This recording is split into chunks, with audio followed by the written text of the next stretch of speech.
चलो बच्चों, ये प्रश्न को देखते हैं। तो प्रश्न में दे रखा है निम्नलिखित में से कौन सा प्रतिचुंबकीय आयन है। तो यहाँ पे चार विकल्प दे रखा है। पहला में दे रखा है CO2+, दूसरा दे रखा है Cu2+, तीसरा दे रखा है Mn2+, चौथा दे रखा है SSC3+। आइए मुख्य अवधारणा की चर्चा करते हैं। मुख्य अवधारणा। तो प्रश्न में से क्या पूछा है, कौन सा हमारा प्रतिचुंबकीय आयन है। तो यहाँ से अगर हम देखें तो प्रतिचुंबकीय में हमारा क्या होता है, प्रतिचुंबकीय आयन, इसमें हमारा क्या होता है, अयुग्मित इलेक्ट्रॉन। अयुग्मित इलेक्ट्रॉन की संख्या हमारी क्या होती है, 0 होती है।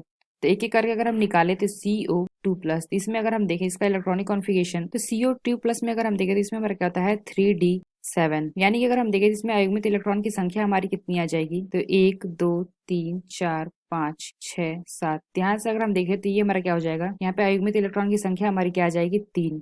तो ये हमारा क्या हो जाएगा, अनुचुंबकीय। तो दूसरा अगर हम देखें, दूसरा हमें दे रखा है Cu2+, इसका अगर हम देखें, इसका हमारा इलेक्ट्रॉनिक कॉन्फ़िगरेशन देखें हमारा, तो ये हमारा क्या हो जाता है 3D में। अगर हम देखें तो D में हमारा क्या हो जाएगा, 9 हो जाएगा। तो इसका अगर हम देखें तो ये हमारा क्या हो जाएगा, युग्मित इलेक्ट्रॉन की संख्या हमारी क्या आ जाएगी, तो यहाँ पे दे रखा है 9 इलेक्ट्रॉन। तो ये हो जाएगा 1 2 3 4 5 6 7 8 9। तो यहाँ से अगर हम देखें तो ये हमारा क्या आ जाएगा, 1।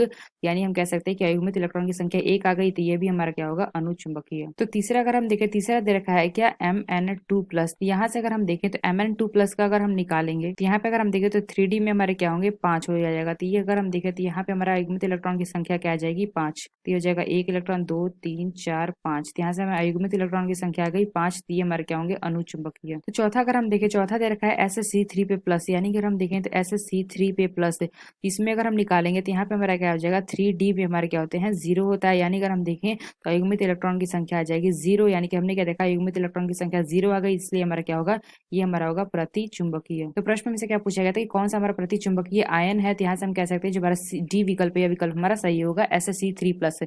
तो आशा करते हैं आपको समझ में आया होगा। धन्यवाद।